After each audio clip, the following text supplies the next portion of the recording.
Season 2. Here we go. And today, in the first episode of Season 2, we have an interesting personality. He's a Maltese surgeon, a Maltese general surgeon to be exact, with an interest in breast cancer surgery. His name is Jeffrey Dalli. And Jeffrey right now is working at the UCD Centre for Precision Surgery in Dublin. And he's still a surgeon working at Med-Tech Hospital in Malta. And today he's going to share with us his adventure of using AI techniques within surgery. Quite exciting stuff. You know, we're talking about data for surgery. We're talking about how he's going to share this work with his colleagues around the world. And with that in mind, I would like to dive deep into the interview. It's an immense pleasure, Jeff, to have you here with us today. I've known you for a long time now, and I've been following your work. And one thing that really struck me, seeing you, I remember very well, in an interview with Television Malta over Zoom. That was pretty cool, and you really made me feel proud there.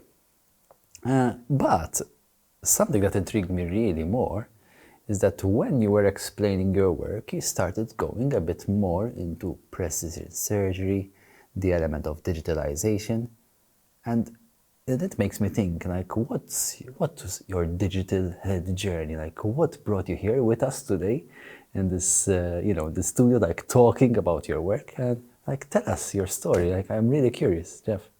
Thanks for the invite, Stefan. It's a fantastic opportunity to be here. I'm very excited. As you know, I'm a doctor, but as throughout my youth, I was very interested in everything technological. Computers initially, when 3D printing started to evolve, I was interested in that. And now IT has expanded very rapidly. At the same time, during my medical training, I always felt that healthcare overall across the world is still a few years behind other industries when it comes to the application of technology. Now, there's a very valid reason for that. It's because we have to get things right, and it's a highly regulated environment. We can't just, write a program and have a go. But I want to be part of this revolution, this next stage in healthcare, when technologies which have matured in other industries are now starting to make their way slowly into medicine, and with confidence, because we know how they work, and when they don't work, we can now start using them to help our patients. I'm a general surgeon. I deal with cancer mainly, and I train at the Mater Dei, and I'm currently in Ireland. I was very fortunate to find a very good research program at the UCD Centre for Precision Surgery. All right. It is funded by the Irish government, and they have formed a very good consortium which involves universities, UCD, industry, IBM, and even the healthcare system through the Mater Misericordia Hospital in Dublin. I also receive support from the Maltese government through the TEST program for my research. Nice.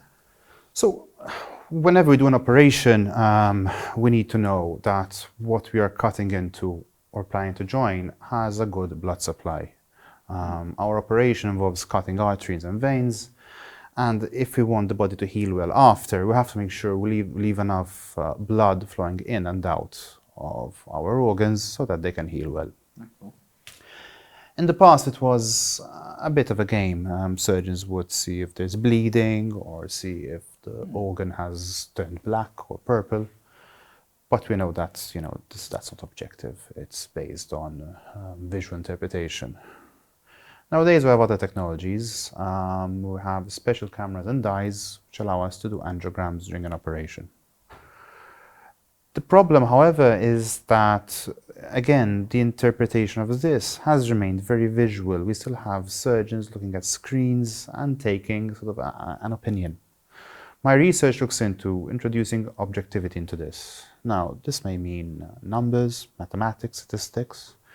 It may also mean things like machine learning, and then also hoping to introduce AI into the operating theatre. All this with the goal of giving the surgeon an objective recommendation, so helping him or her come to a conclusion which is consistent. And the implication of that is that if you are a patient in a big hospital in Europe or in the US, and you have access to the best technology, the best surgeons, or as if you're in a smaller unit, maybe in a rural area, the systems give you a consistent expert decision. It gives everyone access to a consistent strategy of care, consistent decision making. What I call the democratization of healthcare, that everyone gets access equally to the best decision making available. And computers can give us that because once you write the code to run it, it's usually not very difficult. What's difficult is getting to that point. So collecting the data, developing these decision-making tools, passing it to the regulatory process, and then once it's there, the computation, the CPUs and whatnot are now commercially available. Like, Jeff, because this all sounds pretty complex. So if we had to kind of make it like maybe possibly a bit more simpler, is there like a monitor next to you guys? Are you using any special augmented reality lens or glasses to actually visualize the decision support? How do you bring it so close to the surgeon that it doesn't interfere with his work? That means that it's like he's working, all right, good blood flow, next, I can move on. You know, how do you make it real for the surgeons? That's a very good question. So in the middle of an operation, you can't just stop and use a computer. You are very often sterile, so you have clean gloves and clean gowns, so you can't touch things. And you have to interact in a way that allows you to continue working. You can't leave, leave for an hour and come back. So once you have developed these systems, the surgical interaction is now another realm. So the options are, as you say, things like augmented reality, special glasses which can display an image, voice prompts. Okay. There's also, however, the alternative of having someone off-site or cloud system and the recommendation coming back in a way that can be that can be told to you verbally or displayed on a screen. The current situation in surgery is that we have screens. We have screens everywhere in surgery now. Too much input and too much noise, alarms beeping. So what we don't want is to introduce more of a cognitive load, more stress on the surgeon to have to think more. This technology should not be a burden for the surgeon. It should be something that relieves the surgeon. And that's one of the situations currently in the introduction of the robot. We've heard that the robot has been improved, is being introduced in many theaters across the world. And it's a benefit, but it hasn't relieved the decision-making problems, the decision-making strain on the surgeon yet. Hey, now, something which I'm also curious about, Jeff, are you working with other organizations? Are you looking at, do you think that we will have such technology in Malta in the coming years? That's so exciting what you're talking about. That I'm really curious. Have you been working with patients already? Has something started to see the validity of this technology? So the answer is obviously yes. Collaboration is essential, and we're very lucky in this generation to have access to data from across the world and even across time, from years ago and from the present. So our current situation is that within my research group, there has been research carried out from patient data at the hospital I work with, and there is now a multi-center trial called 𝐂𝐸-𝐴, which has been launched.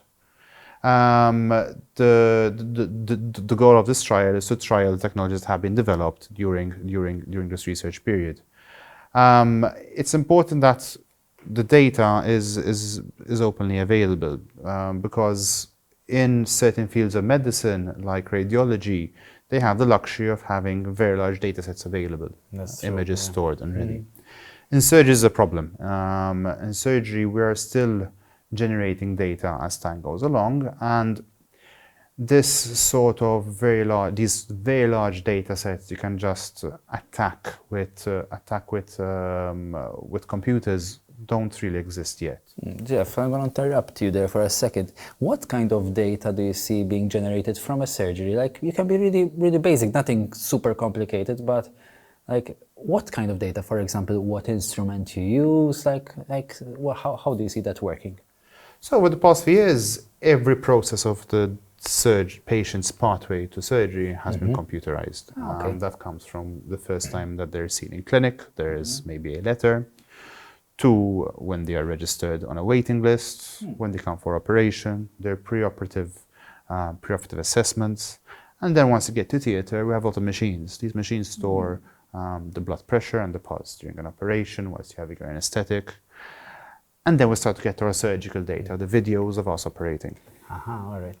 So all this data was not planned to be used for programming later on. It's unstructured, so it's data that's available there. Currently, we are trying to now go back and use this data for newer things. There will be a point when we would have pre-planned a use for this data before the patient even steps into our theater, prospectively, but we're not there yet. So we are currently generating a lot of data, and there is an issue now within how long will you keep this data and who owns this data.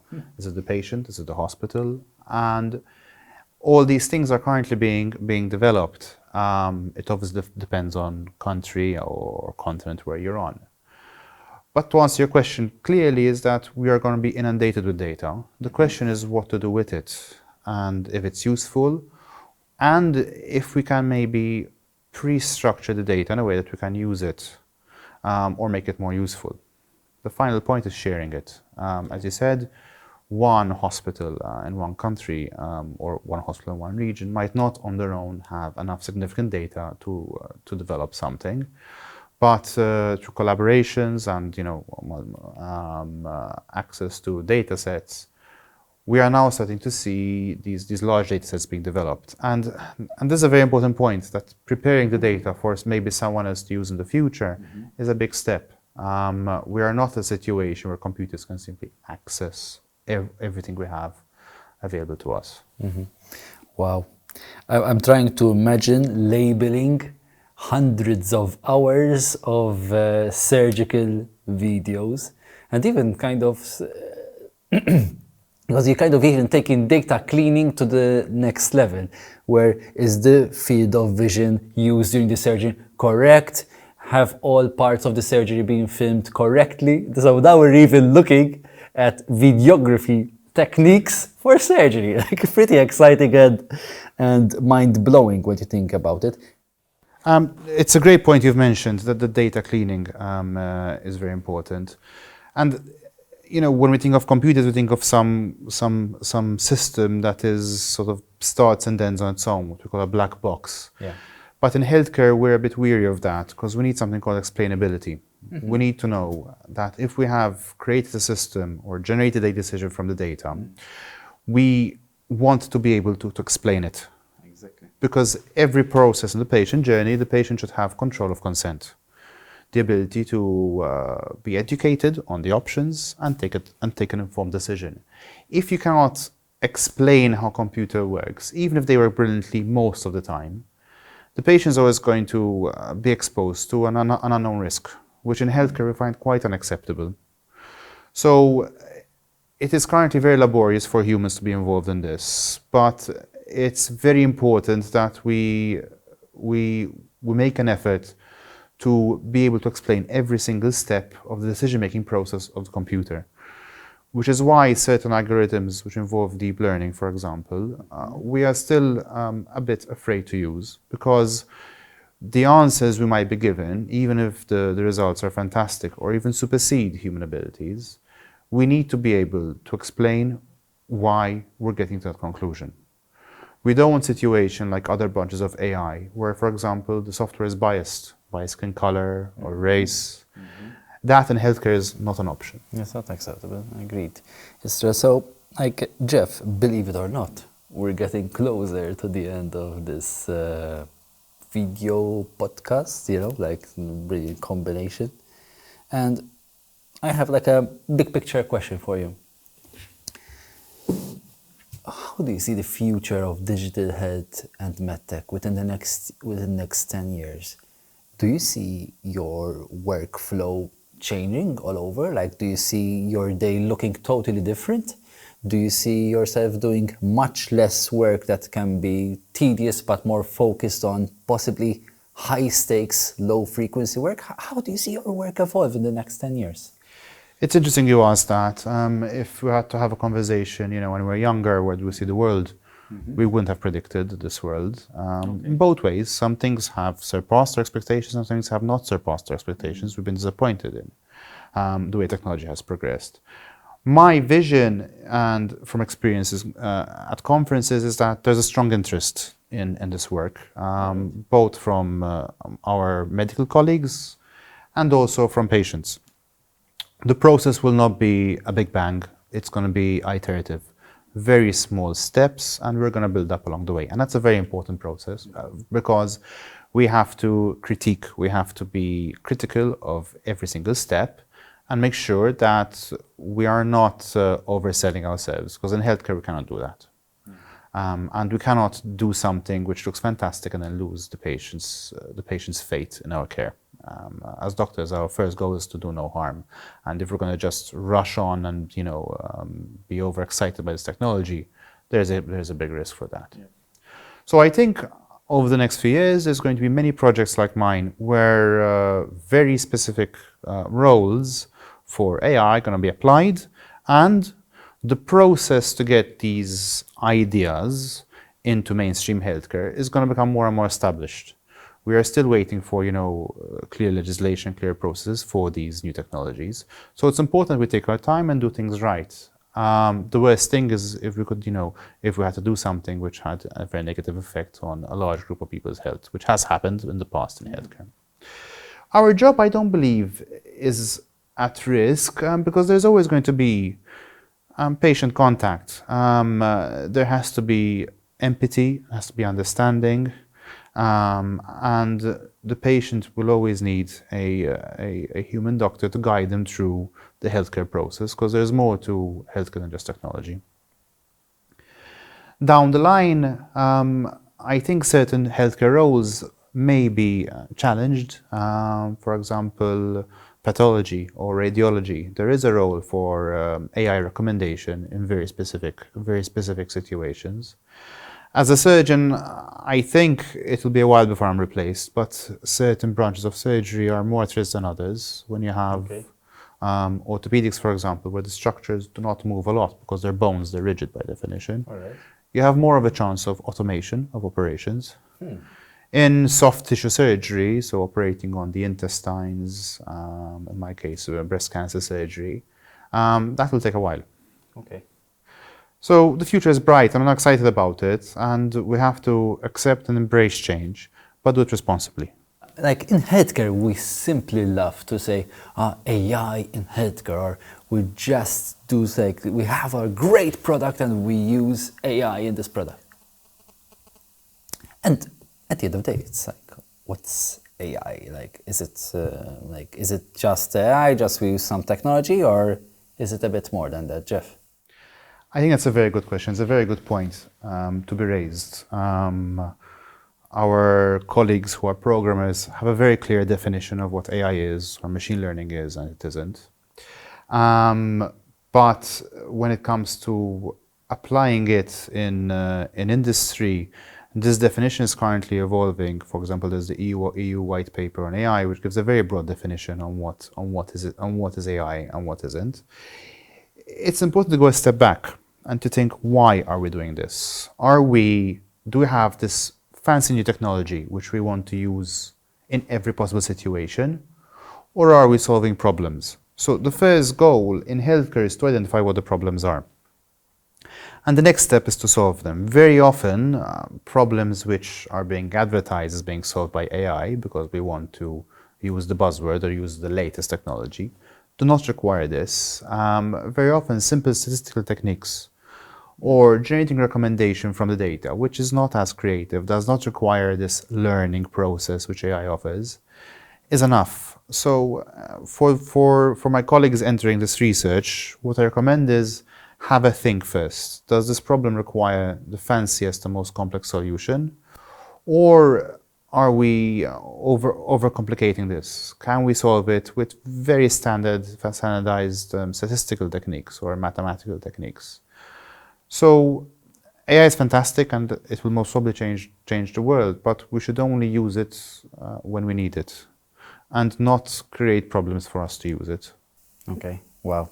Love that like parting shot, but I have a little surprise for you, Jeff. So what we love to do, we love to ask our guests.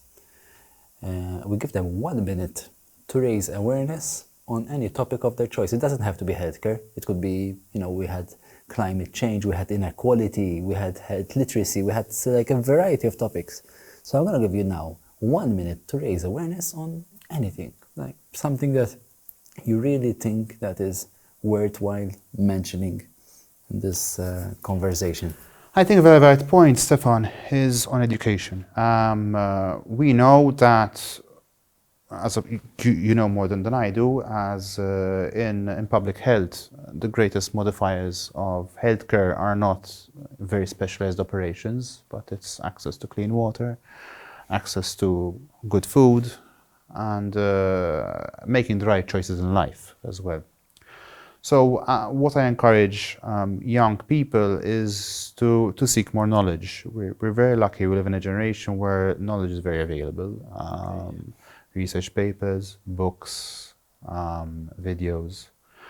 But the awareness I want to raise is to still embrace complete knowledge, that if you're going to read a book, you read it from cover to cover and you accept all the knowledge and you don't pick and choose what you want to believe. And the other thing is the ability to converse, to be able to have a conversation about your knowledge and to accept opinions when they're opinions and facts when they're facts. But the ability to debate is unfortunately being lost. People come to conversation with a plan of what is going to be said, as opposed to taking it as a journey, a learning journey, and a human interaction. Wow, some humbling words even for me. And with that in mind, I would like to thank you, and I would like to thank our audience that is following us like pretty closely. We're pretty much on any podcast channel of your choice, be it Google Podcasts, Apple Podcasts, Spotify, Anchor, you name it, Jeff. And I also would like to encourage our audience to follow us on our socials. You can follow us on the MedTech social media. And, with that in mind, I'll see you at the next interview.